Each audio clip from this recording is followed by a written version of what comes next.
मुख्यमंत्री जी को सुनना चाहती है। माननीय मुख्यमंत्री जी ने पहले अपने कार्यकाल में यमुनानगर जिले में लगभग 4000 करोड़ के कार्य करवाए और यमुनानगर जिला जो जब से हरियाणा बना है पहले 46 वर्षों में तथा 2014 से पूर्व जब हमारी सरकार नहीं थी तो जितने विकास के काम हुए अगले 5 वर्षों में उन 46 वर्षों से भी अधिक विकास के काम किए गए। ऐसा यहाँ की विकास की जो प्यार बही वो स्पष्ट बता रही है। माननीय मुख्यमंत्री श्रीमान मनोहर लाल जी ने हरियाणा एक हरियाणी एक का नारा दिया, समान विकास समान कल्याण की बात कही, बिना खर्ची बिना पट्टी के नौकरी देने की बात कही कि माध्यम से सारी सेवाओं को ऑनलाइन करते हुए भ्रष्टाचार से मुक्त किया। इसके साथ ही पानी की चिंता की, मेरा पानी मेरी राहत, और इसके साथ ही किसानों के लिए भावांतर भरपाई योजना। और हरियाणा देश का एकमात्र ऐसा राज्य है जो लगभग 14 फसलों को न्यूनतम समर्थन मूल्य पर खरीद रहा है। ऐसे माननीय मुख्यमंत्री जी जो समाज के हर वर्ग की चिंता करते हैं और समाज का प्रत्येक व्यक्ति और विशेष रूप से अंत्योदय परिवार जो समाज की अंतिम पंक्ति में खड़ा हुआ व्यक्ति है उसको हम कैसे ऊपर उठाकर मुख्य धारा में जोड़ सकते हैं, इसके लिए माननीय मुख्यमंत्री जी निरंतर प्रयास कर रहे हैं। मेरे मित्रों, माननीय मुख्यमंत्री जी परिवार पहचान पत्र के माध्यम से समाज के हर व्यक्ति का आंकड़ा एकत्र करके उनको सरकार तक न आना पड़े, सरकार और सरकारी अधिकारी वहां तक जाकर सारा काम करें और जो उनकी अपेक्षाएं हैं, जो जिस चीज के वो पात्र हैं वो उनको घर बैठे मिल जाए, ऐसा माननीय मुख्यमंत्री जी का एक ड्रीम प्रोजेक्ट है। और उस ड्रीम प्रोजेक्ट को धरातल पर उतारने का काम अंत्योदय मेलों के माध्यम से शुरू हो चुका है।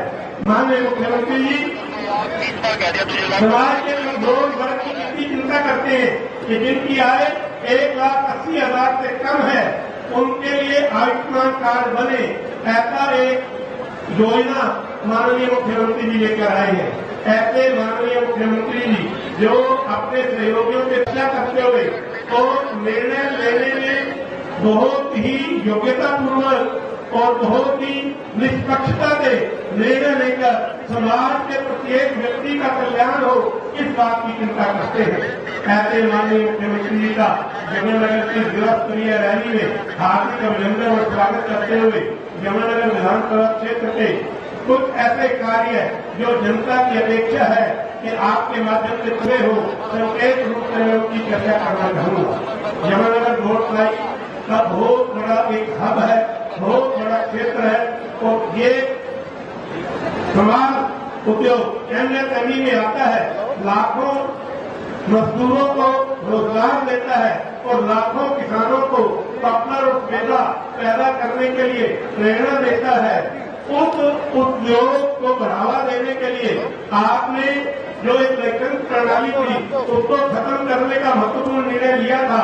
अब मैं इस मंच के माध्यम से आपसे निवेदन करना चाहूंगा कि इस क्षेत्र में फॉरेस्ट रिसर्च इंस्टीट्यूट या कृषि वानिकी विश्वविद्यालय एग्रो फॉरेस्ट्री यूनिवर्सिटी उसकी स्थापना की जाए ताकि नई से नई लकड़ी की ऐसी प्रजातियां, उन्नत प्रजातियां खोज की जा सके और किसानों को दी जा सके ताकि किसानों की आय भी बढ़े और उसके बाद जो बोर्ड प्लाई उद्योग है वो सुचारू रूप से चले।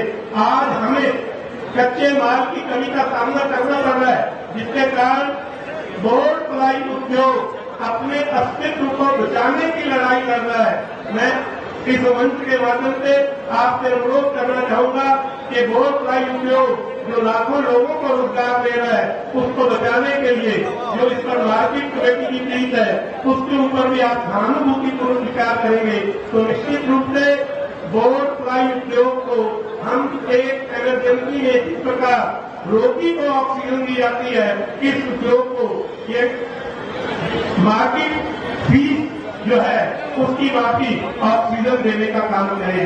इसके साथ ही यमुनानगर एक बहुत बड़ा औद्योगिक क्षेत्र है। यहाँ पर कोई भी नियमित कर्मचारी नहीं है, सड़कों पर ट्रक खड़े होते हैं। और आपने मेरे से अभी चर्चा भी की है उस विषय में। तो यहाँ पर एक व्यवस्था सरकार के माध्यम से लोगों का सहयोग लेकर, चाहे पीटी रोड पर और चाहे एक योजना बनाकर यहाँ पर ट्रक अड्डा बने, मोटर मार्केट बने, तो इस क्षेत्र में यातायात की जो समस्या है उसका समाधान किया जा सकता है। माननीय मुख्यमंत्री जी, मैं आपको यह भी ध्यान दिलाना चाहता हूँ कि फ्रेट कॉरिडोर के अंतर्गत रेलवे एक नई लाइन का निर्माण कर रहा है। उस लाइन को बनाते समय रादौर रोड पर एक पुल है, रादौर रोड फाटक पर डबल क्रॉस के ऊपर पुल बनाने का काम चल रहा है। वो पुल सीधा बन रहा है, वो वहाँ पर 4 सड़कें क्रॉस करती हैं। एक एक्स शेप में वो स्थान है। यदि उसकी फिजिबिलिटी को चेक करवाकर उसको बनाने की योजना बनाई जाए, उसके लिए बजट रेलवे मंत्रालय द्वारा भी स्वीकृत किया जा चुका है। 31 करोड़ की राशि स्वीकृत है। जो बन रहे हैं उसके ऊपर मात्र 10 करोड़ रुपए लगने हैं। उस पैसे का सदुपयोग करते हुए वहाँ पर एक्स की शेप में एक पुल का निर्माण किया जाए तो निश्चित रूप से जो औद्योगिक क्षेत्र है वो भी जुड़ा रहेगा। नहीं तो औद्योगिक क्षेत्र जिसको हम इंडस्ट्रियल स्टेट या इंडस्ट्रियल एरिया कहते हैं वो मुख्य मार्ग से कट जाएगा। इसके साथ ही यमुनानगर की कनेक्टिविटी जो अंतपुरा कला रोड 4 लेनिंग है, वहां से सीधे जोड़ने के लिए वर्तमान में बस स्टैंड के पास से जो बाईपास यमुनानगर से निकलता हुआ जो एक रेस्ट हाउस है वहां से बाएं दाएं मुड़ता है, एक रादौर को चला जाता है और एक कानपुर को चला जाता है। यदि रेस्ट हाउस के बीच में से रास्ता निकालते हुए और आगे प्राइवेट जमीन है, उस जमीनों का किस प्रकार हम ले सकते हैं योजना बनाकर सीधा उसको 4 लेनिंग के साथ जोड़ दिया जाएगा तो यमुनानगर की कनेक्टिविटी, यमुनानगर में आना जाना जो है वो बहुत सुगम हो जाएगा और लोगों को बहुत लाभ होगा। माननीय मुख्यमंत्री जी, आप हमेशा से यमुनानगर की चिंता करते आए हैं और करते रहते हैं।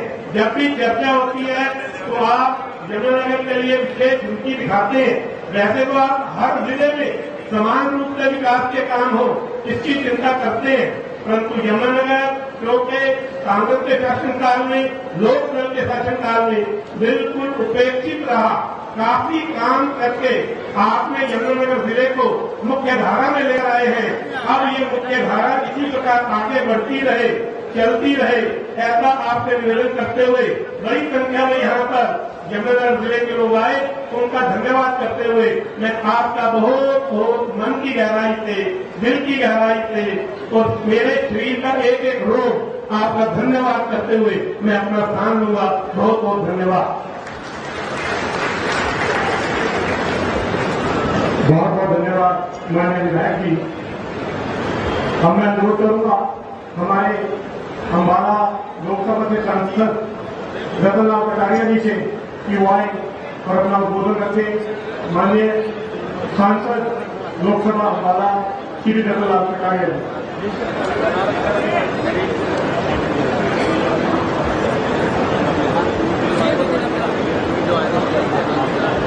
हरियाणा प्रदेश की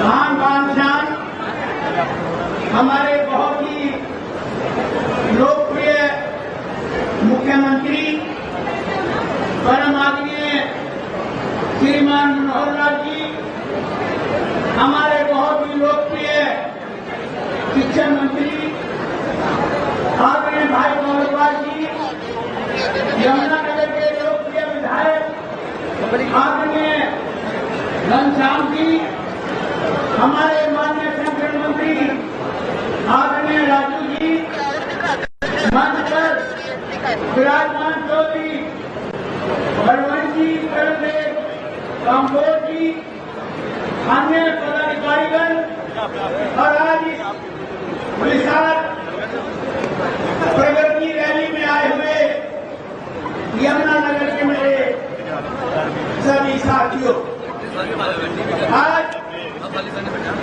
भारतीय जनता पार्टी की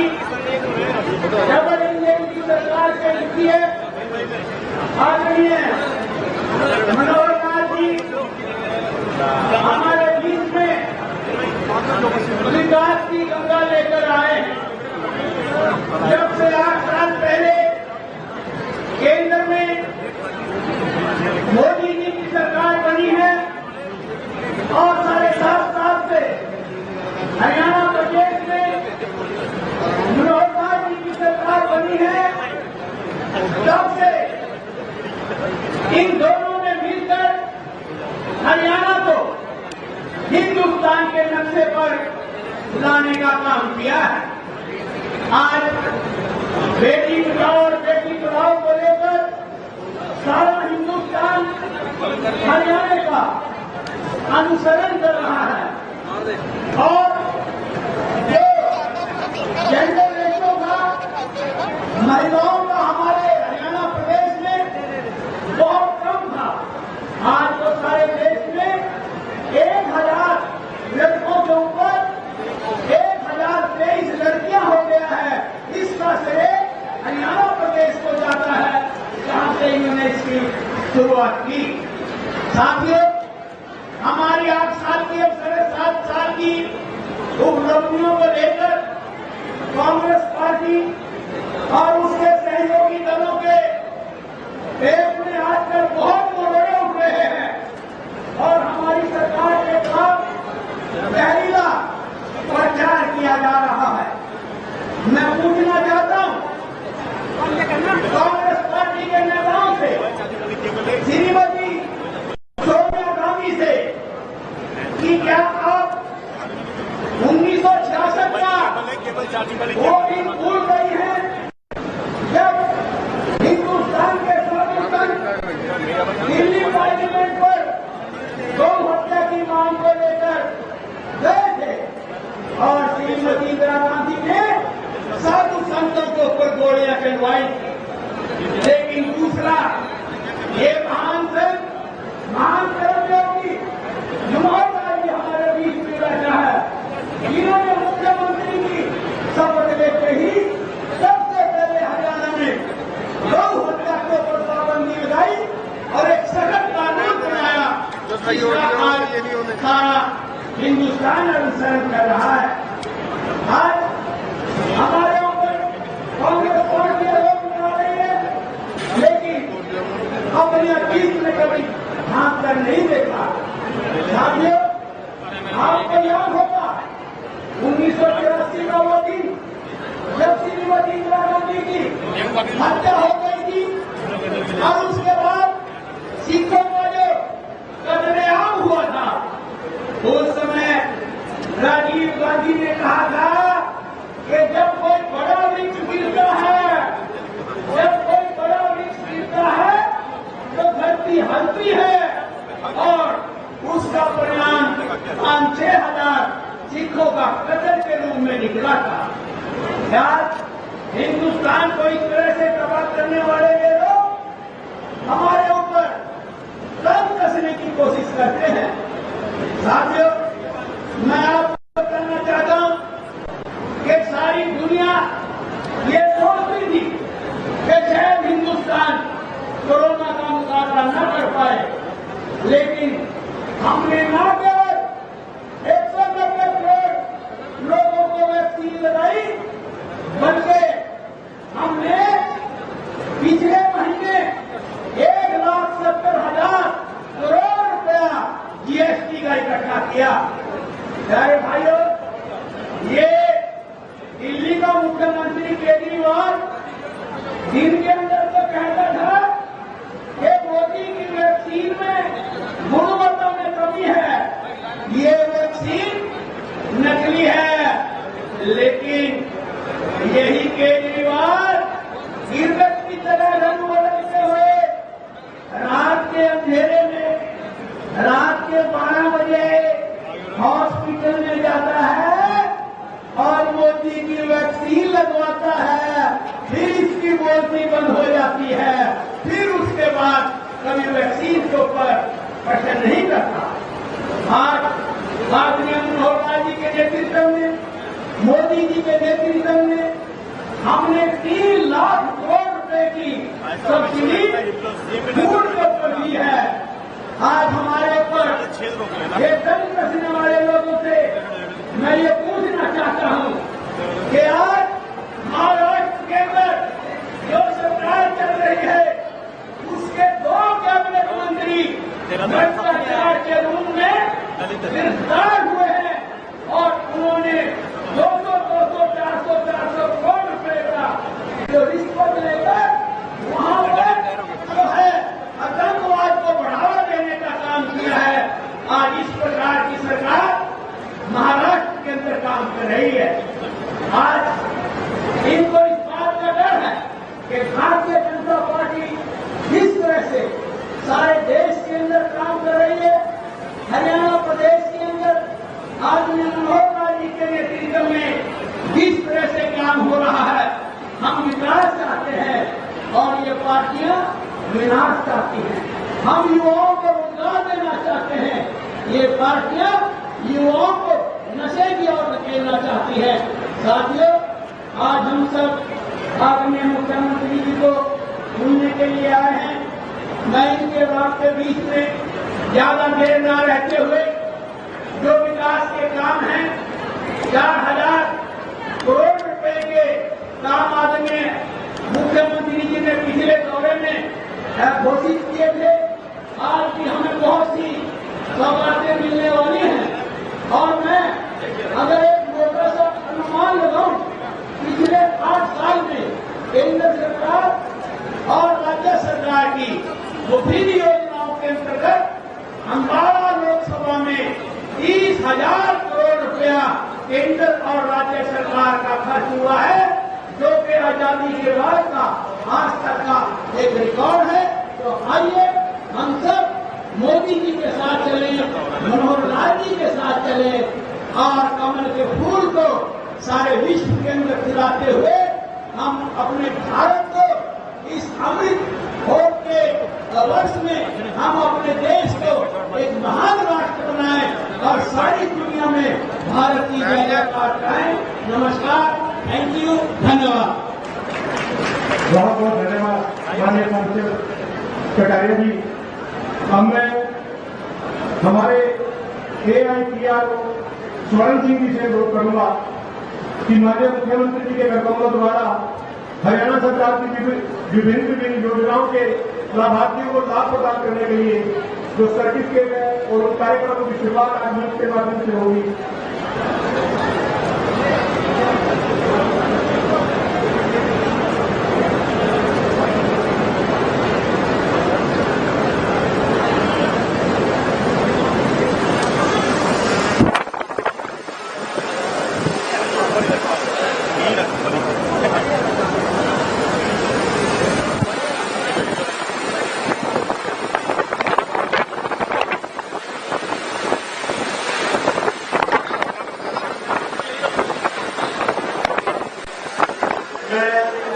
इस कार्यक्रम को थोड़ी देर बाद में शुरू करेंगे।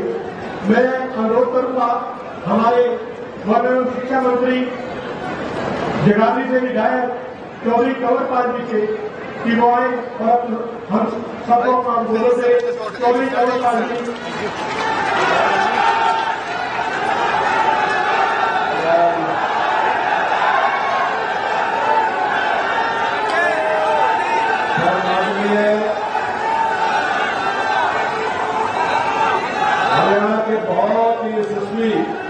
मुख्यमंत्री आदरणीय श्रीमान मनोहर लाल जी, हमारे बहुत ही कर्मठ सांसद और पूर्व में केंद्रीय मंत्री श्री रतनलाल कटारिया जी, हमारे बहुत ही सूझवान विधायक आदरणीय घनश्याम दास जी, पूर्व में मंत्री आदरणीय श्री कर्मदेव कामोद जी, पूर्व में विधायक आदरणीय चौधरी बलवंत सिंह जी, हमारी पार्टी के संगठन महामंत्री आदरणीय श्री रविंद्र राजू जी, पूर्व मंत्री आदरणीय श्री कृष्ण बेदी जी, हमारे चेयरमैन व्यापार कल्याण बोर्ड के श्री रामनिवास जी, हमारे जिला के प्रभारी दुमन सिंह किरमित जी, हमारे मेयर मदन चौहान जी, श्रीमती बंतो कटारिया जी, हमारी चेयरमैन रोजी मलिकानंद जी, उपस्थित सभी पदाधिकारीगण और सभी कार्यकर्ता भाइयों और बहनों, सबसे पहले तो मैं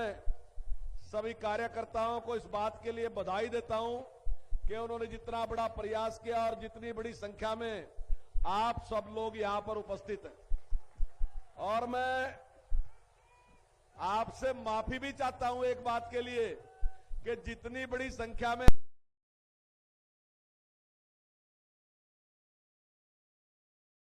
लेकिन वो मेरा ख्याल है ज्यादा ही कम रहेगी। आज कुछ थोड़ा ऐसा लग रहा है मुझे, अगली बार ऐसा नहीं होने देंगे।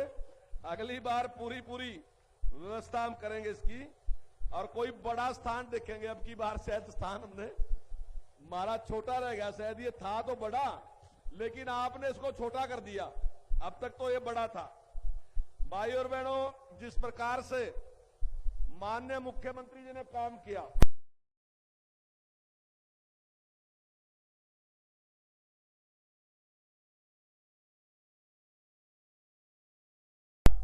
वो राम राज था, किसी के साथ कोई भेदभाव नहीं, सब बराबर हैं। अगर जालिम है तो सजा मिलेगी, और अगर अच्छा है तो प्रोत्साहन मिलेगा, उसके साथ कोई भेदभाव नहीं होगा। भाइयों, एक मिनट विचार करके देखो, यो राज राम राज है कि नहीं है? किसी के लो भेदभाव हो रहा भाई, किसी के लो बेइंसाफी हो रही हो, किसी के लो नौकरी देने में हो, डेवलपमेंट में हो, खुंदक में हो, नहीं तो भाइयों यहां तो क्या था, न्यू क्या करते, बोले इसका हरामजादे का इलाज कर दो, इसका फलाने का योग कर दो, इसका योग कर दो। और जोन से लोग बड़ी बड़ी बातें कहते ना कि बोलने की स्वतंत्रता चाहिए, अब व्यक्ति की स्वतंत्रता चाहिए, तो भाइयों उनके उस पर खाली एक कमेंट करा, कमेंट, और उसके खिलाफ पंजाब में जाकर FIR करा दी, और 40 लोग उसने अरेस्ट करने वास्ते भेज दिए, इस वास्ते कि उसने उसकी बात काट दी। क्यों भाई, लोकतंत्र में बात करने का अधिकार नहीं किसी ने। और केले की उसके खिलाफ नहीं कर दी, वह अलका लांबा उन्हीं की MLA थी, उसके खिलाफ भी कर दी। और कुमार विश्वास भी उनकी पार्टी बनाने वालों में था, उसके खिलाफ भी कर दी। भाइयों, हमने 7.5 साल ले गए, कोई एक आदमी पूरे प्रदेश में बता दे कि मनोहर लाल जी ने नाराज होगा उसके खिलाफ ही काम कर दिया हो। किसी का, हालांकि काफी उड़दंग करने के बावजूद भी किसी के खिलाफ भी मुख्यमंत्री जी ने कोई कार्रवाई नहीं की। और आज आप देख रहे भाइयों, डेवलपमेंट के मामले में मैं बाहर की डेवलपमेंट तो बाद में करूंगा, पर मैं पहले अपनी डेवलपमेंट की बात कर लूं। भाइयों, जब हमारी सरकार बनी थी तो पॉपुलर का रेट क्या था? मेरा ख्याल का 250-300 रुपए था उस टाइम, 250-300 रुपए था। और हमने माननीय मुख्यमंत्री से कहा कि कांग्रेस की सरकार में भ्रष्टाचार चल रहा, एक लाइसेंस लेने वास्ते, एक फैक्ट्री लगाने वास्ते 60 लाख रुपए से लेकर 1.5 करोड़ तक की रिश्वत है। मुख्यमंत्री जी, लाइसेंस खोल दो और पॉपुलर का रेट ठीक हो जाएगा। माननीय मुख्यमंत्री जी ने लाइसेंस खोल ले, और भाइयों आज रेट क्या है? 1400 रुपए रेट है, 1400 रुपए क्विंटल पॉपुलर का रेट है। और भाइयों, अगर पुराने टाइम की मोटाई लगाओ ना, अगर पुराने टाइम का वो लगाओ तो भाइयों 2200 रुपए रेट है, 2200 रुपए। आज किसान की समृद्धि है। और आज आप देख ले, पॉपुलर लगने लग रहा। भाइयों, हमारी सरकार से पहले यहां सारे स्टोन क्रशर बंद कर दिए, माइनिंग बंद कर दी। भाइयों, पत्थर तो हमारी धरती में राम जी ने दे रखे। इब लगने समस्या थे, भाइयों में लड़ाई होती पत्थरों वाली बैनी लेने का। इब ने पत्थर हो गए कामयाब, लेकिन जब ये कामयाब हुए तो हमारे से पहली जो उनकी सरकार थी उसके पेट में दर्द हो गया। बोले इनके पत्थर क्यों भी गिरे, और उसने रोक लगा दी। हमारी सरकार बनी, हमने माननीय मुख्यमंत्री से कहा कि पत्थर तो राम जी ने दे रखे, अगर इन्हें काट का बाहर हम बेच ले, हमारा भी फायदा हो जाएगा, और अगर इन्हें काट का काम में लगा दे तो जनता का भी फायदा हो जाएगा। जनता ने भी कच्चा माल वो मिल जाएगा, सड़क बनाने में, लेंटर बनाने में, मकान बनाने में, सारी जगह फायदा होगा। और भाइयों, हमने बिना किसी भेदभाव के वो माइनिंग खोल ली, और आज कई हजार आदमी हैं जिन्होंने उससे रोजगार मिला। भाइयों, कई हजार, जो लोग वहां नहीं रहते उन्हें नहीं पता, आप जाएगा देखोगे कितने लोग उससे साथ जुड़े हैं। और भाइयों, जिस प्रकार से पहले चाहे रोजगार था चाहे कुछ था, भाइयों आजकल कुछ लोग कहें हम फ्री बहुत सौदा दे देंगे, हम फ्री फलानी चीज दे देंगे, हम फ्री फलानी चीज दे देंगे। मैं भाइयों आपसे कह रहा, यो प्रदेश बड़ा है, घर छोटा है, लेकिन सैंपल एक ही है। जब बड़ा हो जाएगा प्रदेश बन जाएगा, बड़ा हो जाएगा फिर देश बन जाएगा, फिर दुनिया बन जाएगी, और छोटा हो जाएगा घर हो जाएगा। तब अपने घरों फैसला करो। अगर आपका लड़का गोरों से पैसे लेगा, फ्री बांटिया हुआ बाहर जाएगा, तो भाइयों सामने माथा चुमोगे उसका, बोले वाह बेटे वाह बहुत बढ़िया काम करके आया, तो कोई नहीं करनेगा फ्री में। लेकिन अगर कोई सुधार करागा तो उसकी तारीफ होगी। भाइयों जोड़ से पहले कहे थे कि हम 24 घंटे बिजली देंगे, थारे सामी है दे नहीं सके 24 घंटे। हमारे मुख्यमंत्री जी ने योजना बनाई, कहा नहीं था, 24 घंटे की बात घोषणा पत्र में नहीं थी, लेकिन मुख्यमंत्री जी ने कहा 24 घंटे देनी। कैसे देंगे? शुरुआत करी मेरा गांव जगमग गांव, और लगे कहने के भाई 24 घंटे देंगे, लेकिन मीटर बाहर काट दो, तार बदल दो, ट्रांसफार्मर बदल दो, सारा कुछ बदल दिया। और भाइयों आज आपके सामने है, आज हमारी सरकार ने भाइयों 40% रेट कम कर दिया बिजली का, 40% रेट कम है। मैं बहाल ही कई प्रदेशों में घूम के आया, भाइयों वहां डिमांड है इस बात की कि जिस रेट पर हरियाणा की सरकार बिजली दे रही, उसी रेट पर हमारी सरकार ने भी देनी चाहिए। और भाइयों 40% घटाने के बाद 24 घंटे बिजली दे रहे, और भाइयों प्रॉफिट कितना? 650 करोड़ के प्रॉफिट में है। और मैं जोर से मारे थे पहले बैठे थे, भाइयों वे 24 घंटे दे नहीं रहे थे और महंगी दे रहे थे, और उसके बावजूद भी 27,000 करोड़ के घाटे में थे। भाइयों घाटा किसका? जनता का। और यो प्रॉफिट किसका? जनता का। तो भाइयों देखो कौन है काबिल, नहीं तो कोई कहता फिर ना। आज आपको देखा होगा किसान यूनियन वाले कहें जी कर्जा माफ कर दो, कर्जा माफ कर दो। भाइयों मैं दावे के साथ कह रहा हूं, जितनी सरकारें बनी हिंदुस्तान में, उसका किसी का नाम तो बता दो किसने करा माफ, किसने करा कर्जा सारा माफ? कर नहीं सका। और जहां करा वहां सत्यानाश कर दिया कोऑपरेटिव का और दूसरों का, जबकि पूरा करा नहीं, 5% करार सत्यानाश कर दिया। लेकिन माननीय मुख्यमंत्री जी ने कहा कि एक मुफ्त योजना, भाई जितने पैसे लेकर गए थे पहले दिन, 10 साल पहले, 15 साल पहले, 5 साल पहले, 2 साल पहले, जितने पैसे लिए थे मारे उतने पैसे वापस कर दो। जितनी पेनल्टी है, जितना जुर्माना है, सारा माफ कर देंगे।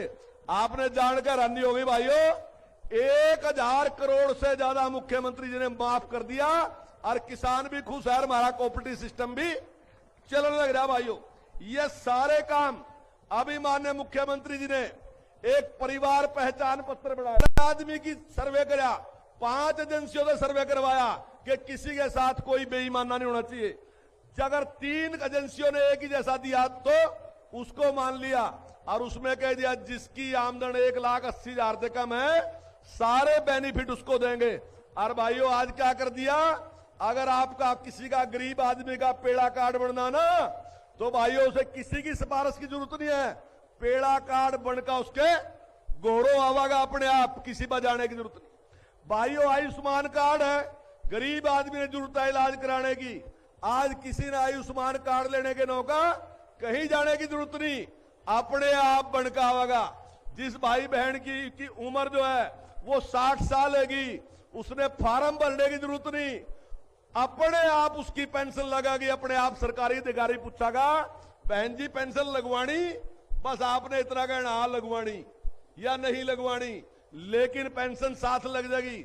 जिस बेटी की वोट बननी या बेटे की वोट बननी, उसने वोट बनवाने वास्ते जरूरत नहीं जाने की, वोट अपने आप 18 साल का होगा और वोट बन जाएगी। जो आदमी नौकरी करने वास्ते जाएगा उसने अपने जाति का प्रमाण पत्र चाहिए, भाइयों आज जाने की जरूरत नहीं कहीं भी, थारे मोबाइल में तो लिखना का जाति का प्रमाण पत्र, वही दिखाओ और बता दो भाई मेरी जाति ये है। तो ये सारी जो इस प्रकार की समस्याएं थी, वो सारी समस्याओं को, क्योंकि वर्तमान सरकार जो है ये इस बात में विश्वास नहीं करती कि जनता खड़ी है हमारा हाथ फैलावा के मारते दो, ये सरकार समझती है कि हमारी जिम्मेदारी है ये कि जो चीज आपको मिलनी चाहिए वो हम उसकी व्यवस्था करके देंगे और उसके लिए हम इंतजाम करके देंगे ताकि हर आदमी को वो फैसिलिटी मिलनी चाहिए। भाइयों ने सारे काम जिस प्रकार से हमारी सरकार ने करे, शिक्षा के मामले में अभी हमने 5 लाख टैब दिए। भाइयों 5 लाख टैब वैसे दुनिया का पता तो नहीं मुझा, पर मैं दावे से कह सकूं शायद दिए नहीं तक कहीं भी, हिंदुस्तान में तो कहीं भी नहीं दिए, तो और भी कहीं नहीं दिए गए होंगे। मैं भी इंग्लैंड गया था और वहां एक इंग्लैंड में एक है स्कॉटलैंड, वैसे तो उसको देश मान लो और चाहे उसने उसका हिस्सा मान लो, है तो इंग्लैंड का हिस्सा ही, पर यूएसएसआर लिखा जाओ दो मिल का बना है। तो वहां 95% जो शिक्षा है वह सरकारी दायरे में है। और जब हमने वहां उनके साथ मीटिंग करी और हमने बताया कि हम अपने 5 लाख विद्यार्थियों को 10वीं 11वीं 12वीं को हम टैब देने जाने लग रहे, तो भाइयों आपको हैरानी होगी, जो उनका प्रोफेसर था ना वो भी एक बार तो उछल गया, बोला वो तो मतलब इतना बड़ा काम आप करने लग रहे। भाइयों ऐसे सारे काम, आज संस्कृति मॉडल स्कूल है, पहले सारे ही 22 खुले थे, लेकिन हमने 2-3 साल में ही भाइयों 138 कर दिए। और अभी माननीय मुख्यमंत्री जी ने घोषणा करी कि इस आने वाले साल में 500 संस्कृति मॉडल स्कूल बढ़ाओगे। भाइयों हमने चिंता करी, हमने सुपर 100 शुरू कराया। हमारे मन में, मुख्यमंत्री जी के मन में पीड़ा थी कि भाई गरीब आदमी है, वो तो अपने बच्चे ने कोचिंग नहीं दिला सकता, वो तो कभी इंजीनियर बन नहीं सकता, डॉक्टर नहीं बन सकता। तो हमने एक स्कीम शुरू करी, जिन बच्चों के नंबर जो है 80% से ज्यादा हैं, उनकी कोचिंग करा का 5 दिन के बाद टेस्ट लेंगे और जो बच्चे सिलेक्ट होंगे फिर उनकी कोचिंग करावाएंगे। आपको जान के खुशी होगी कि पिछली बार 26 बच्चे आईआईटी में आए थे, अब की बार 29 बच्चे आईआईटी में आए, 26 बच्चे एमबीबीएस में आए और 6 बच्चों का एडमिशन एम्स में होया और 64 बच्चे ऐसे जिन्हें नीट क्लियर किया।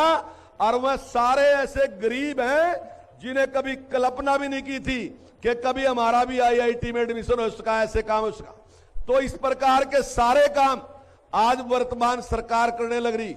और जिस प्रकार की चिंता माननीय मुख्यमंत्री जी के दिल में, चाहे किसान की बात है, चाहे गरीब की बात है, चाहे गांव की बात है, चाहे इंडस्ट्री की बात है, हर व्यक्ति के लिए जिस प्रकार की चिंता है कि हमने उनके लिए एक ऐसी व्यवस्था कायम करके देनी कि जिससे देश प्रगति की ओर जा। लेकिन भाइयों दूसरी तरफ कैसे लोग हैं, आज मैं पहले जब कोरोना आया तो वह इंतजार करते रहे कि सबसे ज्यादा आदमी यहां मरेंगे। उन्हें यह नहीं था कोरोना ठीक करना, वह इंतजार कर रहे थे कब ज्यादा आदमी मरेंगे और कब मोदी जी के खिलाफ नारे लगाएंगे। वो कहते कि वैक्सीन बढ़ाओ, ताड़ियां बजाने से कुछ नहीं होता, दीवे जलाने से कुछ नहीं होता, थाली बजाने से कुछ नहीं होता। लेकिन भाइयों जब वैक्सीन बन गई तो फिर लगे कहने या वैक्सीन नहीं लगवाते, ये तो बीजेपी की है। लेकिन आज सारी दुनिया ने मान लिया कि भारत में जो वैक्सीन बनी वो उनसे भी बढ़िया है। भाइयों आप कितने हजार लोग बैठे लगा रखा मास्क किसी ने, और अमेरिका में जाएगा देखो वहां तो मास्क लगाए बैठे बालवी।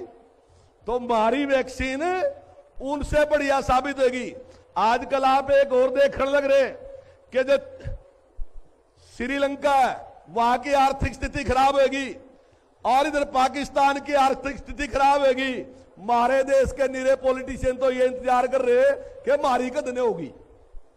वह ये नहीं देख रहे कि भारत तरक्की कर रहा, इस बात की पीड़ा में मर गए कि भाई हिंदुस्तान की भी खराब होती ठीक था। ऐसे ऐसे तो लीडर बन रहे। लेकिन भाइयों आज वही देश, चाहे श्रीलंका है, चाहे पाकिस्तान है, चाहे अफगानिस्तान है, चाहे दूसरे देश हैं, आज वे कह रहे कि हमें मोदी जैसा लीडर मिल जाता तो हमारी भी ये दुर्दशा नहीं होती, हम भी तरक्की करते। आप फेसबुक पर देखते होंगे कि पाकिस्तान के लोग भी ये कह रहे कि अगर हमें मोदी मिलता तो हम भी दुनिया में तरक्की करते, हम भी आगे जाते। तो दुनिया तो मान रही भाइयों कि हिंदुस्तान ने कमाल कर रखा, लेकिन ये विपक्ष वाले जो हैं इन्हें वो कमाल नहीं दिखता। और भाइयों वाली यूक्रेन की रूस की लड़ाई हुई, उसमें देख नहीं लिया, हमारे 23,000 बच्चे थे आज तक दुनिया में कोई एक उदाहरण बता दो कि किसी देश के लोग निकालने हो और किसी ने अपनी लड़ाई बंद कर दी। अरे उसकी लड़ाई तो छोड़ पड़ा, थारे मोहल्ले में कोई दो जनों की लड़ाई हो रही हो तब उनसे कह दो बोले अपनी लड़ाई बंद कर दे, हमारी बरात आने लग रही, जितनी मानता अगला आदमी। लेकिन ये मोदी जी का प्रभाव है कि लड़ाई बंद कर दी और हमारे बच्चे निकल गए। अर्धे जोड़ से कहे ना तो भगत है मारते भाइयों, पाकिस्तान वालों से पूछो जाएगा। पाकिस्तान के बच्चों ने आवाज कही कि हम अपनी बस के ऊपर तिरंगा झंडा लगाकर निकले वहां से, यह भारत का प्रभाव है। तो भाइयों, जिस प्रकार से आज माननीय प्रधानमंत्री जी देश का नाम रोशन कर रहे, जिस प्रकार से आज माननीय मुख्यमंत्री जी प्रदेश का नाम रोशन कर रहे और जिस प्रकार से सभी सुविधाएं देने का प्रयास आज ईमानदारी के साथ दिन रात मेहनत के साथ कर रहे, तो भाइयों जनता का पूरा पूरा आशीर्वाद आज माननीय मुख्यमंत्री जी के साथ है। और मैंने आपसे कही थी यह बात कि भाई बड़ी संख्या में आइयो, मुख्यमंत्री जी दिन रात काम में लग रहे, पर हौसला तो बढ़ाना पड़ेगा। तो माननीय मुख्यमंत्री जी कोई कभी नहीं जी बोलना होगे, एंगा भी सारा दूर तक आदमी आदमी है, अरिंगा भी आदमी आदमी, बल्कि धूप की वजह से थोड़े देर छो छू में खड़ेगे। तो सब के सब आपके साथ है और निश्चित तौर से जिस दिशा में आप प्रदेश को लेके जा रहे हैं, हम सबको उस पर बड़ा भारी गर्व है और आने वाले टाइम में हरियाणा और प्रगति करेगा आपके नेतृत्व में, ऐसा मेरा विश्वास है। आपका बहुत बहुत धन्यवाद। जय हिंद। बहुत बहुत धन्यवाद चौधरी कंवरपाल जी। एक बार जोरदार तालियों से आज के हमारे मुख्य अतिथि और माननीय हरियाणा प्रदेश के मुख्यमंत्री श्री मनोहर लाल जी से निवेदन करूंगा कि वो आए और हम सबका मार्गदर्शन करें। जोरदार तालियों के साथ एक बार उनका स्वागत और अभिनंदन।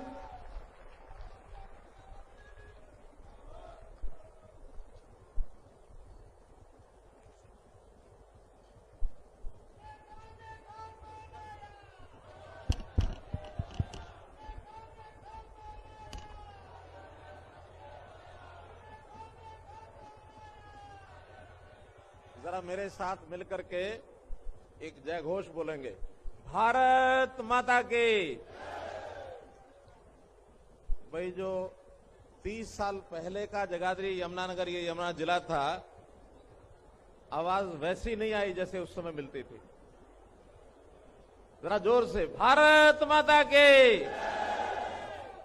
अभी भी कोई कोना चुप है, कोई कोना ज्यादा बोल रहा है। आज एक आपका कंपटीशन कराता हूं मैं। इस कंपटीशन में मेरे सामने हमारी माताएं बहनें बैठी हैं,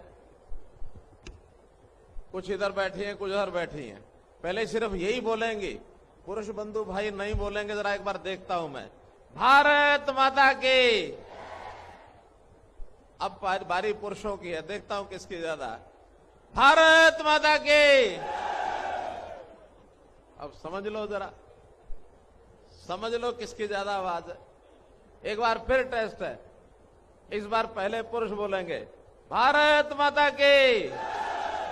अब इससे ऊंची आवाज हमारी बहनें माताएं, भारत माता की। अब तो आया कुछ मजा सा।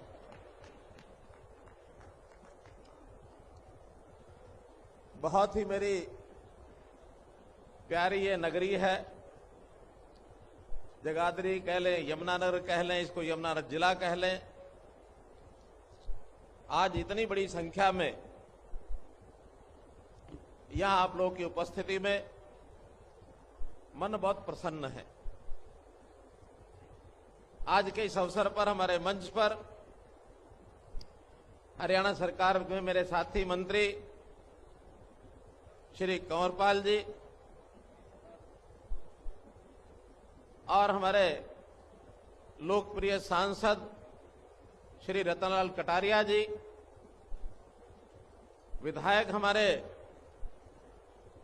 श्री घनश्याम जी अरोड़ा,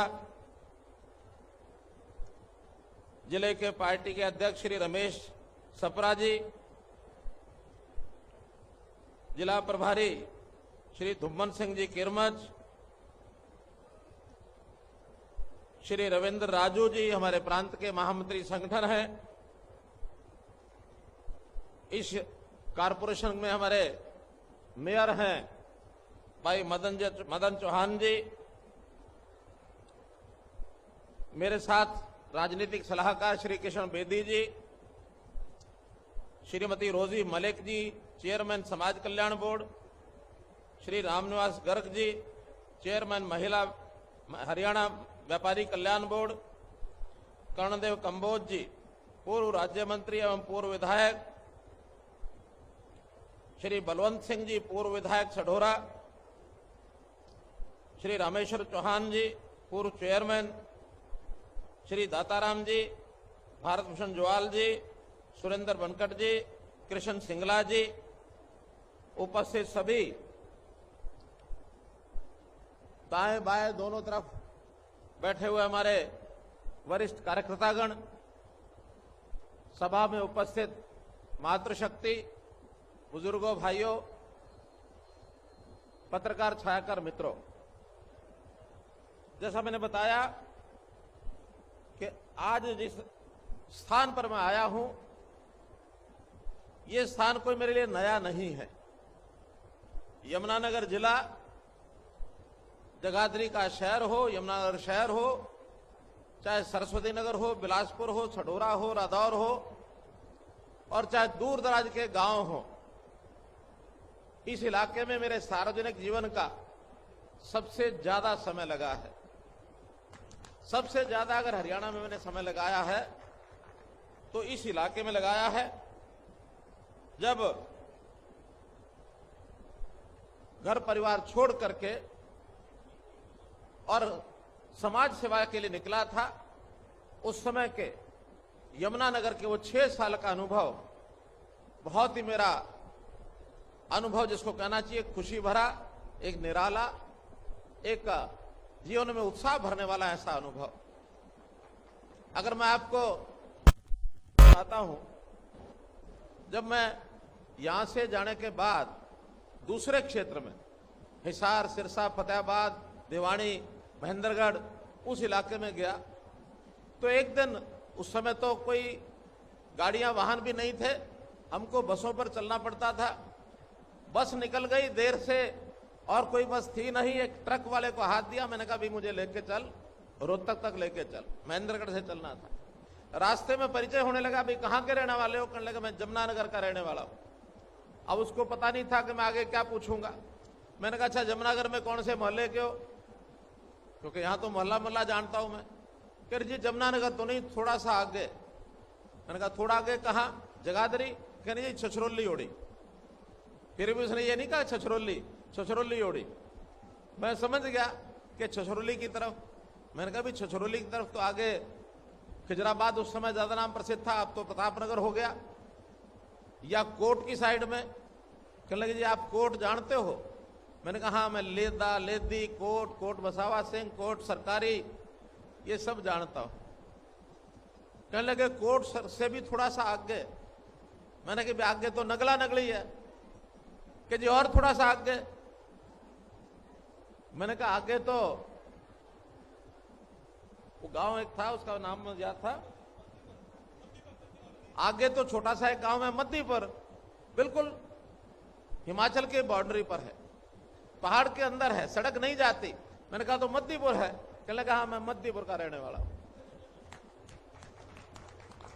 यानी 100 परिवारों का वो एक गांव है, छोटा सा, झूपड़ियां हैं वहां, कोई मकान भी पक्का उस समय तो नहीं था, आज तो बन गए होंगे, आज तो बता रहे वहां सड़क भी बन गई है।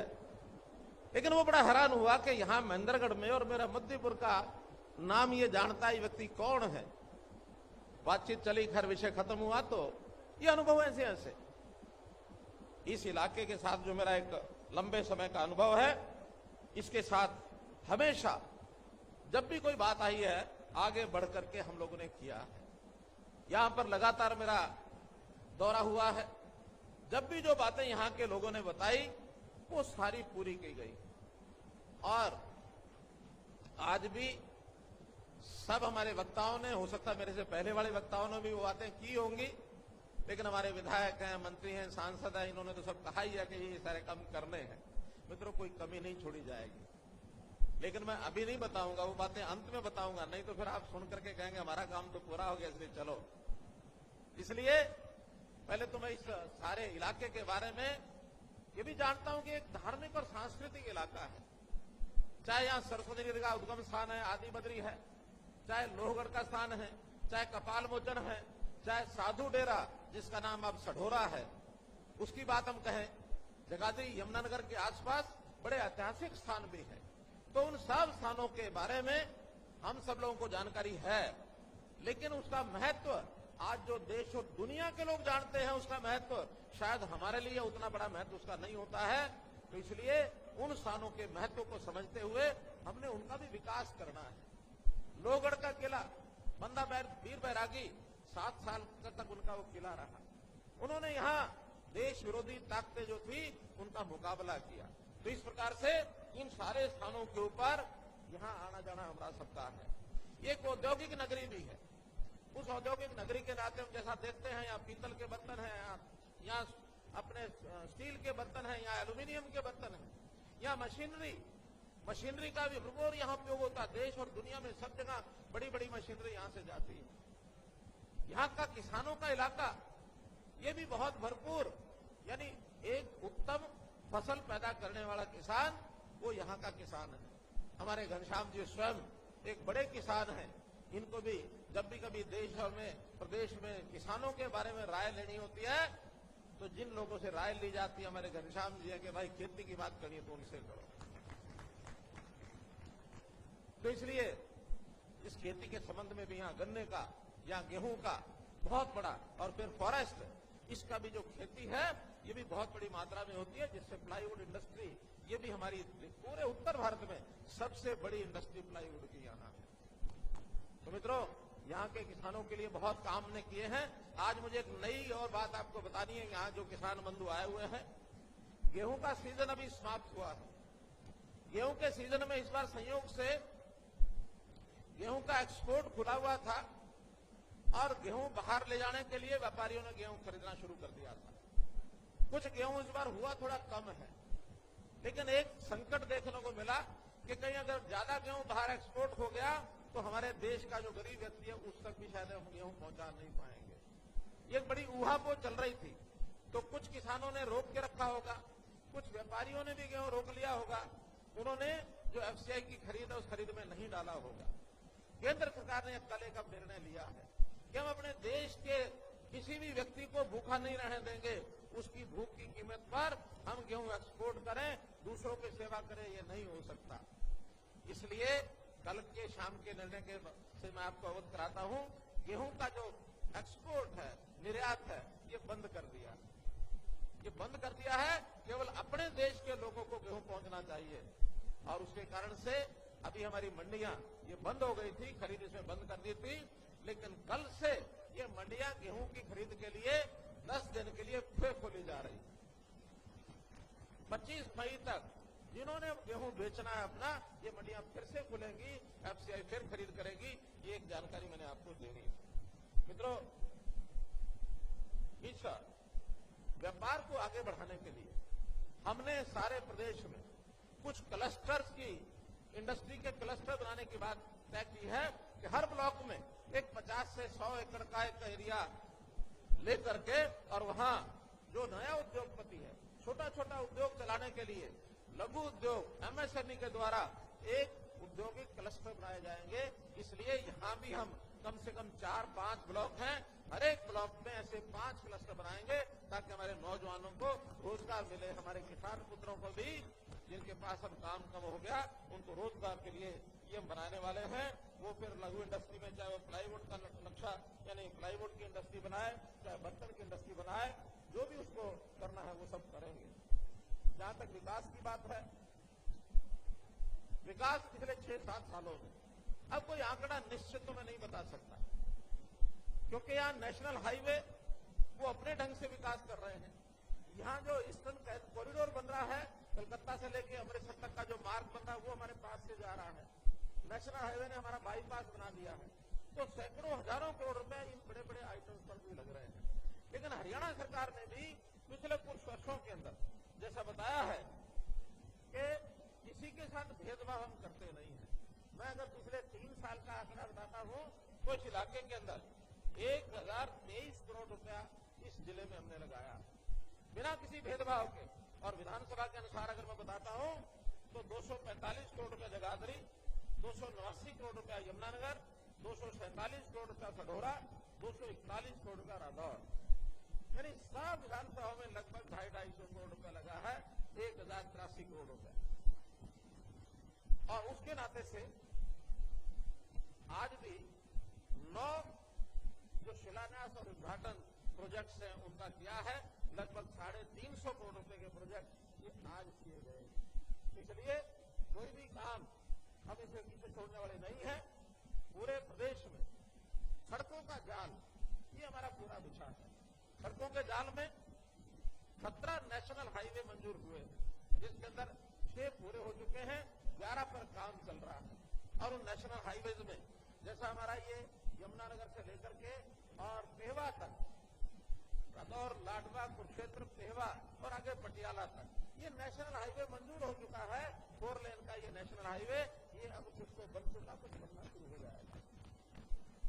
कुरुक्षेत्र का बाईपास भी इसमें शामिल है। तो इस नाते से ये हमारा, इसी प्रकार एक रेलवे का प्रोजेक्ट करनाल से यमुनानगर, ये भी मंजूर हो चुका है। इसका भी सर्वे हो रहा है। करनाल से और यमुनानगर तक की रेलवे लाइन ये हमारी बनेगी। इस पर भी हम लोग और बहुत जल्दी इसका लाभ हम ले सकेंगे। बड़े बड़े कामों में अगर मैं कहूं तो दिल्ली के इर्द गिर्द केएमपी का एक प्रोजेक्ट 135 किलोमीटर का, और वो 135 किलोमीटर के कारण से जो लोग पहले दिल्ली से अंदर होकर के और तब पश्चिम भारत में जाते थे, दक्षिण भारत में जाते थे, अब उनको वहां जाने की आवश्यकता नहीं है। दिल्ली से बाहर केएमपी का कुंडली मानेसर पलवल रोड बना है, ये भी एक लाइफ लाइन बनी है हरियाणा की। वहां औद्योगिक इकाइयां भी बहुत ज्यादा बन रही है। जहां तक उद्योग के विस्तार की बात है, क्योंकि जहां डिमांड होती है वहीं उद्योग होता है। अभी तक ये सारा उद्योग गुड़गांव केंद्रित था, गुरुग्राम केंद्रित, उस इलाके में चाहे रेवाड़ी जिला है, चाहे झज्जर है, चाहे गुड़गांव है, रोहतक है, सोनीपत है, उसके इर्द गिर्द था, दिल्ली के इर्द गिर्द। लेकिन मतलब चंडीगढ़ के इर्द गिर्द इस उद्योग की हमने योजना बनाई है कि उस चंडीगढ़ के इर्द गिर्द हमारे जो जिले हैं, जैसे पंचकुला है, यमुनानगर है, अंबाला है, कुरुक्षेत्र है, अब इन जिलों के अंदर उतना ही उद्योग जितना गुड़गांव में है, उतना उद्योग अभी इन जिलों में लेके आने वाले हैं। इसलिए बहुत बड़ा विस्तार इसका हम यहां कर रहे हैं। रेलवे लाइन्स पर जो आरयूबीज है, ये भी भरपूर मात्रा में बनाए जा रहे हैं। बल्कि रेलवे डिपार्टमेंट ने तो ये कहा है, आप सूची दे दिए, कहीं भी फाटक है, सब फाटक खत्म करके या तो अंडरब्रिज बनाएंगे या ओवरब्रिज बनाएंगे। इस नाते से पिछले 7 साल में 58 रेलवे ओवरब्रिज और रेलवे अंडरब्रिज हरियाणा में हमने बनाए, जबकि उससे पहले 48 साल में वो इतने 58 से बल्कि 45 ही रह गए थे। अब 45 और या 58 साल में उससे भी ज्यादा अब बन रहे हैं। अभी भी जो बकाया बचे हुए हैं, सबसे पहले शहरों के अंदर जहाँ भीड़ भड़का ज्यादा, ट्रैफिक ज्यादा है, वो सारे बनाए जाएंगे। और बाद में जो छोटी लाइनें हैं और जहां एक गांव से दूसरे गांव को कनेक्ट करते हैं, बड़ा ओवरब्रिज न भी बने तो अंडरब्रिज सबके बना करके, ताकि किसानों को भी उसका लाभ हो, कहीं भी कोई उसको दिक्कत न आए। मित्रों, रेल और सड़क का ये प्रोजेक्ट तो सारे बन ही रहे हैं। एक प्रोजेक्ट हमने सरस्वती नदी का लिया है, ये बहुत बड़ा प्रोजेक्ट है। पौराणिक हमारी नदी, जहां पर एक प्रकार से कह सकते हैं कि भारत की संस्कृति का जो उद्गम हुआ, ऋषि मुनि यहां तपस्या करते थे, और उस सरस्वती नदी के लुप्त होने के बाद आज आस्था तो वैसी है, लेकिन उसके मार्ग में पानी अब समाप्त हुआ है। हम वहां जितने भी स्थान पहले से है नदी के बचे हुए और जो स्थान कब्जे में आ गए, उनको भी वहां से लोगों से अपील करेंगे कि नदी का रास्ता दोबारा बनाएंगे। और हजारों करोड़ रुपए का वो प्रोजेक्ट है, जिसमें 2 डैम बनने वाले हैं। एक आदि बद्री में बनेगा, एक उसके आगे बनेगा। 2 डैम बनेंगे और एक प्रकार से उस मार्ग में पानी का बहाव, ये अविरल पानी की धारा सरस्वती नदी में बहेगी, ऐसा हमारा एक संकल्प है। इसी प्रकार लोहगढ़ में बंदा सिंह बहादुर जी का एक बहुत बड़ा स्मारक बनाने की बात की योजना हमने बनाई है। उसके लिए भी जमीन हमने ले ली है वहां। इस वर्ष से वहां उसके काम में शुरू हो जाएंगे। जहां तक चिकित्सा व्यवस्था की बात है, चिकित्सा व्यवस्था में हर जिला केंद्र पर हमने 200 बेड का हॉस्पिटल बनाया जाए, ये योजना बन चुकी है। यहां भी या तो बन गया होगा, नहीं तो वो भी बनने वाला होगा। 200 बेड का हॉस्पिटल हो चुका है, 200 बेड का हॉस्पिटल यहां बन चुका है। लेकिन जहां तक मेडिकल कॉलेज की बात थी, अब हमने मेडिकल कॉलेज की भी यमुनानगर की घोषणा कर दी है। उसका नाम भी बाबा गुरु तेग बहादुर जी के नाम से वो मेडिकल कॉलेज बनेगा। लगभग 400 करोड़ रुपए का उसका खर्च आएगा और ये भी विषय ये कंप्लीट होगा। ये भी हम लोगों ने तय किया। भाइयों बहनों, जैसा बताया गया कि गरीबों का ध्यान रखने वाली है सरकार, क्योंकि योजनाएं, सरकारी योजनाएं, चाहे वो शहर, चाहे वो केंद्र सरकार की हो, प्रदेश सरकार की हो, बहुत योजनाएं होती हैं, लेकिन अभी तक उन योजनाओं का लाभ जिनको मिलनी चाहिए वहां तक वो योजनाएं पहुंचती नहीं थी। कोई भी बीच में अपने तरीके से उस योजनाओं का लाभ ले लेता था, चाहे वो पात्र है या नहीं है। अपने पात्र लोगों की सूची बनाई है, सर्वे कराया गया है कि ऐसी योजनाओं का लाभ सबसे पहले गरीब व्यक्ति को मिलना चाहिए और एक सीमा रखी है कि साल का 1,80,000 रुपए की इनकम जिसकी है या महीने की 15,000 रुपए इनकम है, ऐसे लोगों को ये लाभ सबसे पहले मिलेंगे। और केवल योजना ही नहीं बनी है, हमने देना भी शुरू कर दिया है। जिसको भी योजना का लाभ मिलना है ऑटोमेटिकल मिलेगा, उसको अप्लाई करने की जरूरत नहीं है। 1,80,000 से नीचे जो परिवार है उनका पीला कार्ड यानी बीपीएल कार्ड ये अपने आप बनेगा, अप्लाई करने की जरूरत नहीं रहेगी। और अभी 2 जिलों में हमने प्रयोग किया, कुरुक्षेत्र जिला और सिरसा जिला। पिछले 3 महीने में 88,000 कार्ड वहां बने हैं, 88,000, लगभग 40-42,000 एक जिले में। अब आगे चल करके क्योंकि प्रयोग सफल हो गया है, अब ऐसे सब परिवारों के अगले 2-3 महीने के अंदर और ये कार्ड बनने की प्रक्रिया शुरू हो जाएगी। लेकिन प्रयोग के रूप में कुछ लोगों को हमने देना शुरू भी किया है। आज यहाँ ये जो राशन कार्ड वाले, नए राशन कार्ड वाले लोग जिनके अपने आप बने हैं, ऐसे पीले कार्ड वाले लोग हमने यहाँ भी 12-13 बुलाए हैं। जो पीले कार्ड वाले लोग, पीला कार्ड, सिर्फ पीले कार्ड वाले, आगे आगे आ जाओ, पीले कार्ड वाले, आ जाओ पीले कार्ड वाले, आ जाओ जल्दी, पीले कार्ड, आगे आओ, आगे आओ, आगे आओ, जल्दी आओ, जल्दी आओ, यहाँ लाइन में लगा दो और आगे जाओ, आगे जाओ। अच्छा बहन जी ये बताओ तुमने कार्ड अप्लाई किया था? तुमने कार्ड अप्लाई किया था? कब किया था? याद नहीं है, अपने आप बन के आ गया? कोई याद नहीं है कभी बनवाया कि नहीं बनवाया, लेकिन इनको अब अपने आप कार्ड बनकर के इनके घर पहुंच गए हैं। ये केवल एक सैंपल के लिए 10 लोग बुलाए हैं यहाँ, लेकिन अब ऐसी संख्या आपकी 20,000, 25,000, 30,000, ये सब के कार्ड इस प्रकार के बनेंगे। ठीक है, चलिए आप लोग। इसी प्रकार ओल्ड एज पेंशन है, ये ओल्ड एज पेंशन भी अब किसी को फॉर्म नहीं भरने पड़ेंगे। जब भी कोई व्यक्ति 60 साल का हो जाता है, 60 साल के व्यक्ति का अपने आप पेंशन बन करके और उसके घर पहुंचेगी, उसके बैंक अकाउंट में पहुंचेगी। आइए ओल्ड एज पेंशन वाले आगे जाओ, आगे जाओ, आगे और बढ़ जाओ, आगे बढ़ जाओ, आगे आ जाओ, आगे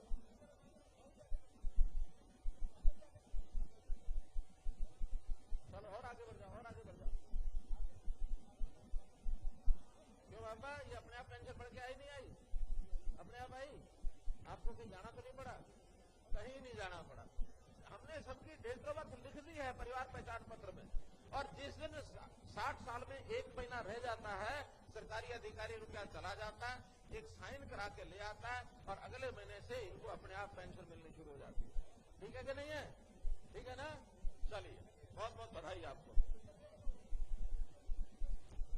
और इसी प्रकार एक काम हमने, जो गरीब परिवार है उनको रोजगार अपने आप कैसे मिले, अब उसके अंदर सबसे पहले जो सबसे निम्न लेवल के यानी जो आय के नाते से ऐसे लोग हैं, उनके घरों से एक एक व्यक्ति को बुला करके उन्हें रोजगार मेले लगाए।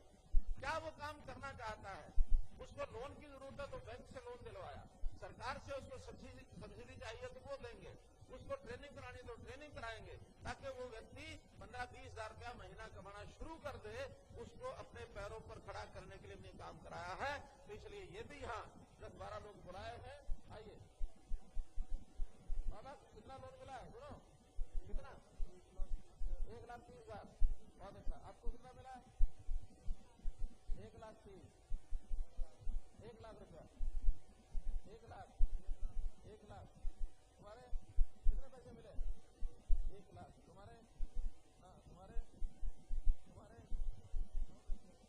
बहुत बढ़िया।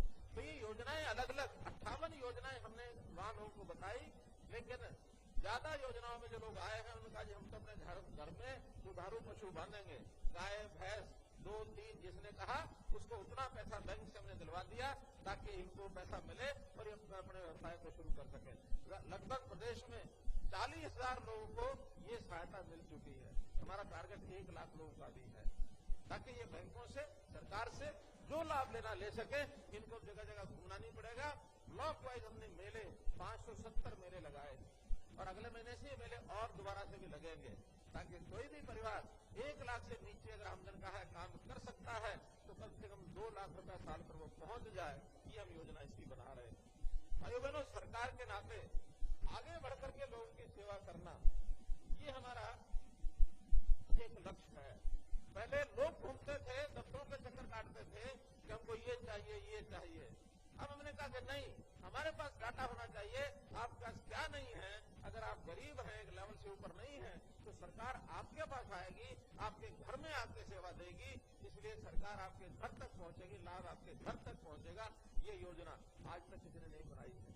तो मित्रों, ये सारे काम करने का हमारा एक ही मकसद है कि हम लोग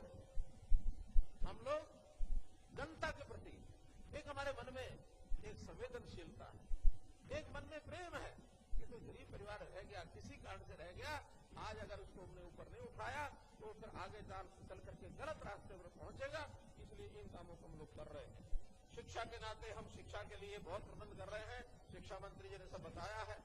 लड़कियों के लिए कॉलेज 20 किलोमीटर के दायरे में कॉलेज जरूर होगा और हमने हरियाणा में लगभग सब कॉलेज जितने नए बनाने थे सब हो गए हैं।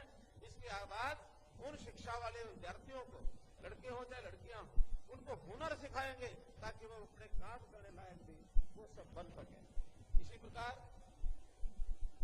हमने नई नौकरियों के लिए भी common test, common eligibility test ये हमने ये किया है ताकि लोगों को साल में एक बार फार्म भर के एग्जाम देना है, रोज रोज नहीं जाना। जो योग्य होगा उसको नौकरी मिलती चली जाएगी, चाहे ग्रुप सी की हो चाहे डी हो। रोज रोज चक्कर नहीं काटने पड़ेंगे और 3 साल में फीस भी एक बार देनी पड़ेगी। चाहे उसकी फीस 250 है, 500 है, 1000 है, जितनी भी देनी है वो अलग अलग आय के हिसाब से देनी पड़ेगी, लेकिन उसको भी एक बार ये काम जो है सारा करना पड़ेगा। तो मेरा कहने का भाव ये है कि हम लोग जन सेवा में लगे हैं और जन सेवा करते हुए एक बात का ध्यान और भी हम रख रहे हैं कि इस काम में करते हुए कोई गलत काम ना कर बैठे। भ्रष्टाचार को कैसे रोकना है ये हमारी प्राथमिकता है। भ्रष्टाचार करने वाला चाहे कोई नेता होगा, चाहे कोई अधिकारी होगा, कर्मचारी होगा या जनता में जो लोग ऐसे हैं गलत काम करके अपना फायदा उठाते हैं, उन सबको भी रोकना होगा। तो भ्रष्टाचार जैसी बीमारी, यानी कांग्रेस के लोग भ्रष्टाचार के बारे में क्या कहने लग गए, जगह जगह भ्रष्टाचार है। भ्रष्टाचार इससे पहले बहुत था, लेकिन उनकी आदतें क्या थी, भ्रष्टाचारी के साथ मिल जाना, ना कुछ करना, उनको पकड़ना, ना खुद कुछ करना। चोर चोर मौसेरे भाई ऐसे होते थे, समझौता करते थे, किसी को पकड़ते नहीं थे।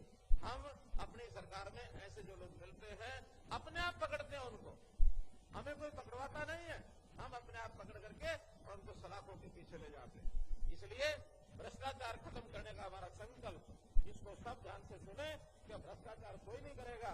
अगर भ्रष्टाचार करता हुआ पकड़ा गया तो एक तरफ भ्रष्टाचारी और दूसरी तरफ ये मनोहर लाल खड़ा है, ये भ्रष्टाचार का काल मनोहर लाल ये हमने कहा है। हम लोग भ्रष्टाचार कभी किसी को नहीं करने देंगे। किसी की कठिनाई तकलीफ है वो हमको बताएगा, उसकी कठिनाई और तकलीफ हमेशा हम दूर करेंगे। भाइयों बहनों, कहने को तो बहुत है मेरे पास, लेकिन सब कुछ सब जगह एक साथ नहीं सुनाया जा सकता। बहुत बढ़िया, धन्यवाद, जिंदाबाद, ईएम जिंदाबाद, सुन ली मैंने आपके इस नारे के लिए धन्यवाद। तो मैं ये कह रहा था कि हमने काम तो इतने किए हैं कि एक समय में शायद सुनाने बताने मुश्किल होंगे, लेकिन इस इलाके के विकास के कामों में लगातार जब भी जो बात हमारे सामने आई है उसको हमने पूरा किया है। अभी भी सभी चारों विधानसभाओं में जो लोगों ने हमारे पास मांग भेजी थी, मांग तो बहुत ज्यादा थी, लेकिन उनमें भी हम सरकारी विभागों से विजिबिलिटी लेते हैं कौन सी करने लायक अभी है, कौन सी नहीं है। तो इसलिए वो जितनी भी हैं, अधिकांश जो डिमांड्स है वो हमने इसमें सहमति बताई है। और उस सहमति में अगर मैं मोटी मोटी बताता हूं तो उसके अंदर जैसे एजुकेशन के अंदर, एजुकेशन में हमने नगर निगम का वार्ड नंबर 8 फरकपुर स्कूल का जो उन्होंने कहा कि इसको सीबीएसई बोर्ड, जैसा भी बताया स्कूलों में, हम लोग इन स्कूलों को मॉडल संस्कृति स्कूल ये बना रहे हैं। केवल सीबीएसई नहीं तो खड़गपुर में अगर आप चाहें तो ये मॉडल संस्कृत स्कूल भी बनाएंगे, इसलिए इसको मॉडल संस्कृत स्कूल बनाया जाएगा। इस पर जो भी खर्च आएगा उसको हम करेंगे। छोटे छोटे काम एजुकेशन के 7-8 हैं, उनको बताने की जरूरत नहीं है। हेल्थ में जैसे सधोरा का 10 बेड का अस्पताल है, उस 10 बेड के अस्पताल को 50 बेड का अस्पताल बनाया जाएगा, ये आज मैं घोषणा करता हूं। इसी प्रकार अनहार गांव में पीएचसी की बिल्डिंग इसका निर्माण कराया जाएगा। ऐसे ही कलानौर में अस्पताल की नई बिल्डिंग का ये निर्माण ये कराया जाएगा। और सढोरा में डोरा का जो अस्पताल है उसी में बिल्डिंग भी अपने आप उसके अंदर आ जाएगी। ऐसे जो मार्केटिंग बोर्ड की सड़कें हैं, बहुत बड़ी संख्या इसमें बताई गई है, तो उसमें से कुल 41 सड़कें वो मंजूर की गई हैं। उन 41 सड़कों के अंदर ज्यादातर सड़कें सढोरा और रदौर जगह सभी विधानसभाओं की है। तो ऐसी 43 सड़कें, 41 सड़कें, 27 करोड़ रुपया इसके लिए सबके लिए मंजूर किया जाता है। क्योंकि इतनी ज्यादा है, पढ़ने लगूंगा तो इसी में समय लग जाएगा। इसमें जो एक बड़े बड़े काम है 5 करोड़ का स्पेशल रिपेयर ऑफ रोड, जिस मंडी में हम बैठे ये कार्यक्रम कर रहे हैं, इस मंडी की सड़कें यदि मुरम्मत के लिए जरूरी है, इसके लिए अलग से 5 करोड़ रुपया और वो मंजूर किया जाता है। इरिगेशन के नाते भी सब काम बड़े महत्वपूर्ण हैं, इनको मैं पढ़ देता हूं जल्दी से। जमुना जी पर छठ पूजा घाट, अमिता, पूर्वी बाड़ी माजरा, वेस्ट बाड़ी माजरा, वेस्ट चिट्टा मंदिर, ये सब पूजा घाट, छठ पूजा घाट ये बनाए जाएंगे। सिविल अस्पताल से लेकर नहर के पुल तक सड़क का निर्माण। फिर अलीपुरा में राक्षी चौतंग नदी पर पुल का निर्माण। बरसाण से भागपुर सड़क पर आवर्धन नहर पर पुल का निर्माण। अनहार जपाड़ा मार्ग से आवर्धन नहर पर नए और चौड़े पुल का निर्माण। पश्चिमी यमुना नहर पर हमीदा हट पर नए और चौड़े पुल का निर्माण। बकोली से सढोरा के बीच राक्षी के तंग पुल की जगह नया चौड़ा पुल का निर्माण। शुक्रा नदी पर पुल का निर्माण। पथराड़ा नदी पर पुल का निर्माण। ममलीवाड़ा से कोटड़ा कान सिंह वाली जोड़ने वाली पुलिया का निर्माण। तो इस प्रकार से ये इरिगेशन के कुल मिलाकर 10 काम है। 58 करोड़ रुपया इसके लिए मंजूर किया जाता है। पब्लिक हेल्थ के भी जो छोटे बड़े काम हैं, इनके लिए भी 7 करोड़ रुपया और ये मंजूर किया जाता है। ऐसे ही पीडब्ल्यूडी के भी काम बहुत है और जितने इन्होंने लिख के दिए हैं पढ़ूंगा तो यही शाम हो जाएगी। मैं टोटल बता देता हूं कि इन टोटल जो काम है 114 काम पीडब्ल्यूडी के, जो अलग अलग विधानसभाओं के, यमुनानगर 13, जगाधरी 31, सढोरा 42, रादौर 28, ऐसे 114 काम छोटे बड़े सब मिलाकर के 129 करोड़ रुपया इस काम पर खर्च आएगा। ये सारे मंजूर किए जाते हैं। और इसमें अगर कोई उल्लेखनीय बड़ा का काम बताना हो कोई, तो उसने यमुनानगर विधानसभा में पीडब्ल्यूडी रेस्ट हाउस, इसके अंदर जिसका नवीनीकरण किया जाएगा लगभग 5 करोड़ रुपया इसके ऊपर खर्च आएगा। ऐसे यमुनानगर खजूरी जटराना रोड अब तो गुमथला 37 करोड़ रुपया ये भी इसमें शामिल है। कंस्ट्रक्शन रोड तालाब सढोरा रोड शाबाद खम्बूवाला 5.5 करोड़ रुपया इसमें शामिल है। इसी प्रकार 3 करोड़ 13 लाख रुपया रदौर में रदौर से वाया बकोली सदोरा गुणगढ़ बेड़की ब्राह्मण, इसका 3 करोड़ 12 लाख रुपया इसमें शामिल है। ये सब 2-3 करोड़ रुपये इससे ऊपर जो काम है वो बता रहा हूं। चकरोली कोट टू बरौली माजरा ये 4.5 करोड़ का काम शामिल है। जगाधरी बिलासपुर सलेमपुर बांगड़ ये भी 3 करोड़ का काम इसमें शामिल है। लेदा खातर से कोत्रखाना खान सिंह ये भी 2 करोड़ का काम इसमें शामिल है। इसी प्रकार रातोपुर खदरी रोड ये भी 3 करोड़ का काम इसमें शामिल है। इसके बाद जगाधरी शहर के लिए एक्सएल और एसडीओ ऑफिस, इसके भवन निर्माण के लिए 15 करोड़ ये भी मंजूर किया है। मित्रों मित्रों, जो कुछ नगर परिषद, नगर निगम के काम, छोटे छोटे बहुत काम हैं, ऐसे ही ग्रामीण क्षेत्र में पंचायतों के काम, इनकी भी संख्या लगभग 200 है। तो ऐसे ही 300-400 जो काम हैं, इनके लिए हमने ब्लॉक के अनुसार पैसे मंजूर कर दिए हैं। और उसमें भी पूरे जिले के जो शहरी इलाके का जो जिसमें हमारी 4 नगर निगम और 3 नगर पालिकाएं, 2 ही नगर पालिकाएं, रादौर और सढौरा और यमुनानगर नगर परिषद, इनका सब मिलाकर 155 करोड़ रुपया ये उन अलग कामों के लिए अलग से आएगा। इसी प्रकार जो ग्रामीण क्षेत्र है, इसमें भी 7 ब्लॉक हैं। इन 7 ब्लॉक के लिए 171 करोड़ रुपया ये अलग से आएगा। उन सब कामों की लिस्ट बन गई है, उसमें 171 करोड़ रुपए में ये सारे काम कराए जाएंगे। और आज जिन कामों का शिलान्यास उद्घाटन किया है, ये कुल मिलाकर 334 करोड़ रुपए का ये सारा काम भी आज, जिसके अंदर एक नहर जो है अपनी यहाँ की, उस नहर के ऊपर जो काम हो रहा है वो भी इसी के अंदर शामिल है। उस पर 288 करोड़ आएगा।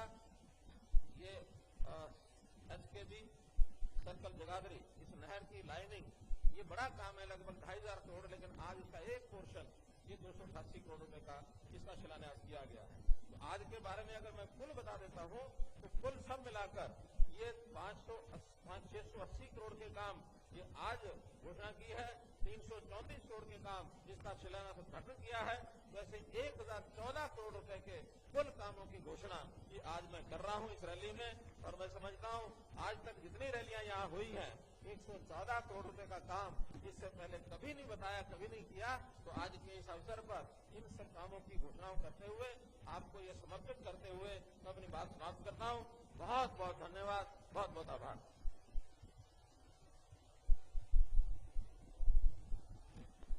एक बार जोरदार तालियों से करोड़ों रुपए की सौगात जिला यमुनानगर के देने के लिए माननीय मुख्यमंत्री जी का हम सभी तहे दिल से हार्दिक आभार और धन्यवाद व्यक्त करते हैं।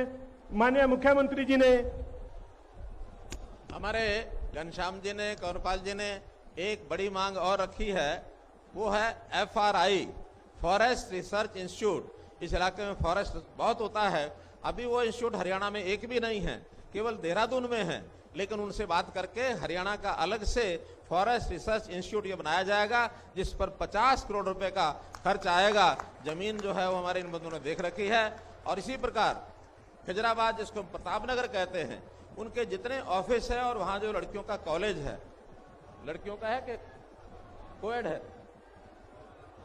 कोएड कॉलेज है, वो किसी स्कूल की बिल्डिंग में चल रहा है। वो सब भी किशनपुरा में जो हमारी जो जमीन है, वहां खाली जमीन पड़ी है जो पावर डिपार्टमेंट की है, 14 एकड़ जमीन पर वहां लगा करके लगभग 18 करोड़ रुपए का खर्चा वो आएगा। तो कुल मिलाकर ये 58 करोड़ रुपया ये इसके अतिरिक्त है। बहुत बहुत धन्यवाद। बहुत बहुत धन्यवाद माननीय मुख्यमंत्री जी।